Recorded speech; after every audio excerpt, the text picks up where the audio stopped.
मैं हूं जाहिर खान और आप देख रहे हैं DTV न्यूज़। पंचायती राज के चुनाव ने जोर पकड़ लिया है और लगातार प्रचार प्रसार का दौर जारी है। नेता लगातार जनता के बीच में जा रहे हैं। मुद्दे क्या होंगे, क्योंकि पंचायती राज का चुनाव एक ऐसा चुनाव होता है जहां सियासत की छोटी इकाई होती है और यहां से ये गाँव में जो ग्राम पंचायत के चुनाव होते हैं, क्योंकि जब गांव की दिशा बदलेगी तो कहीं ना कहीं देश की दिशा और दशा बदलेगी।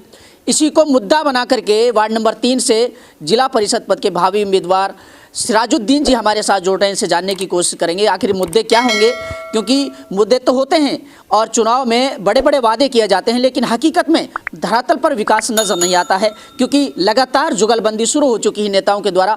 सर, सबसे पहला सवाल आपसे ये है कि राजनीति में आने की क्या ज़रूरत पड़ी ऐसी कि आपको चुनाव लड़ना पड़ा? इंशाल्लाह जी, मैं वार्ड नंबर 3 से जिला परिषद चुनाव तैयारी कर रहा हूँ जी। राजनीति में इसलिए आया हूँ जी, यहाँ करप्शन ज़्यादा जी, मेरे वार्ड में जी बहुत ज़्यादा करप्शन है जी। इसको देखते हुए राजनीति में जी आया हूँ। जो वर्तमान के जिला परिषद सदस्य रहे हैं, उन्होंने कितना डेवलपमेंट कराया है और अगर विकास की क्या क्या योजनाएं इस ग्राम जो आपकी वार्ड है इसमें लाने की आपकी कोशिश रहेगी? देखो जी, वर्तमान में जो जिला परिषद पार्षद यहाँ से जी, उनके बारे में तो अपनी ज़ुबान से ना बोलूँगा जी, लेकिन यहाँ खड़े हैं जी वोटर सारे, यही बता पाएंगे आपको जी। उन्होंने तो जी अपनी यहाँ से रेजिडेंस को बदल दिया जी और कुछ इस वार्ड में विकास नहीं कराया जी। आपके मुद्दे क्या होंगे, मेन मुद्दे आपके क्या होंगे वार्ड के लिए? मेन मुद्दा जी बिजली, पानी, रास्ता और स्कूलों को जो निर्माण रुका हुआ है जी, अधूरे। किसी गांव में स्कूल बिल्कुल नहीं है जी। सारे मुद्दे होंगे जी। अच्छा, क्या प्लानिंग से, क्योंकि जो नौजवान हैं उनके अंदर टैलेंट तो है, उनके अंदर प्रतिभा तो है, लेकिन उनको वो प्लेटफॉर्म, वो डायरेक्शन नहीं मिल पाती है, उन युवाओं के लिए क्या करने की आपकी सोच रहेगी? जी, जो पढ़े लिखे युवा हैं जी मेरे वार्ड में जी, उनके लिए नौकरी दिलाने का काम करेंगे सरकार से जी। और जो अनपढ़ युवा हैं उनके लिए अपने इस क्षेत्र में कोई रोज़गार लाएंगे जी, कंपनी वगैरह कोई उद्योग उनके लिए करेंगे जी। और मैं अपने सारे वार्ड वासियों से कहना चाहता हूँ कि इस बार अपना जो मतदान है वो आप होश हवास में होकर दो और अच्छे प्रत्याशी को चुनो जी। नहीं, इलाके में विकास ना होने की मुख्य वजह अब तक क्या रही है? मुख्य वजह ये है जी, जो हमारे यहाँ से पार्षद है जी, वो यहाँ से रेजिडेंस को बदल देते हैं जी और अपने वार्ड को छोड़कर नूह चला जाते हैं जी। ये है जी मेन वजह जी। नहीं, जैसे आप भी वादे कर रहे हैं और हर नेता ऐसे ही वादे करते हैं, लेकिन चुनाव के बाद वो जो वादे हैं वो हकीकत में उतर नहीं पाते हैं ज़मीन पर। इंशाल्लाह देखो जी, मैं अगर कामयाब हुआ जी, जनता ने मुझे आशीर्वाद दिया, तो मैं अपने एक एक वादा को पूरा करूँगा जी। और अपने पूरे वार्ड में बिजली, पानी, रास्ता, नाली, स्कूल का निर्माण जी, हर चीज़ पे मैं ध्यान दूंगा जी। सर, आपसे एक सवाल, विकास ना होने की मुख्य वजह क्या है? क्योंकि ऐसे ही वादे होते हैं नेताओं के द्वारा और एक बार फिर से वोटरों को लुभाने के लिए, वोटरों के एक बार फिर से यहाँ पे बरगलाने का काम किया जाएगा। अलग अलग तरीके के हथकंडे चलते रहते हैं। आखिर कब तक यहाँ की जनता इनसे उभर पाएगी? सर, मैं अपने ग्राम सीलको पंचायत से हूँ। यूनुस, हाजी यूनुस मेरा नाम है जी। तो ये जो सिराजुद्दीन लड़का है, पढ़ा लिखा लड़का है जी। तो जनता इसीलिए इस पे ध्यान दे रही है।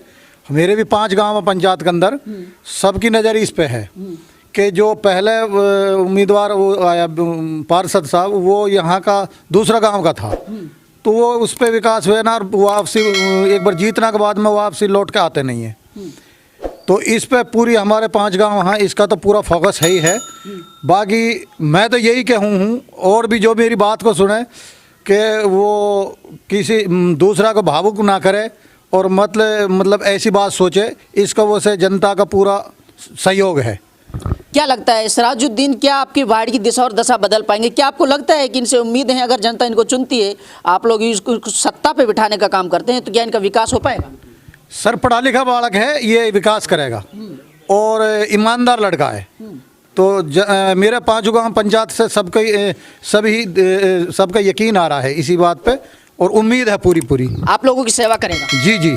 सर, सेवा तो समाज में रहते हुए भी की जा सकती है, राजनीति में आने की क्या जरूरत है? सर, ऐसा जी, सबकी उम्मीद यही है कि जो भी पार्षद आवे वो पढ़ो लिखो आवे, अनपढ़ में पढ़ा लिखा में फ़र्क हो जी, बस। तो क्या संदेश देना चाहेंगे अपने वार्ड की जनता को, कैसे नेता को चुने इस बार? मैं तो यही संदेश दे रहा हूँ कि अपने जितना मेरी वार्ड 3 नंबर वार्ड से सिराजुद्दीन पर ध्यान दे, पढ़ा लिखा बच्चा है और जो भी हैं सभी सोचते हैं कि मैं भी कामयाब हूँ। बाकी ये बढ़िया लड़का है, इस पर ध्यान दें वहाँ। जी, बहुत बहुत शुक्रिया हमारे साथ जुड़ने के लिए। देखिए साहब, ये थे हमारे साथ वार्ड नंबर 3 के जिला परिषद पद के भावी उम्मीदवार सिराजुद्दीन। इन्होंने वक्तव्य में अपनी सारी बातें रखी, विकास के मुद्दे रखे।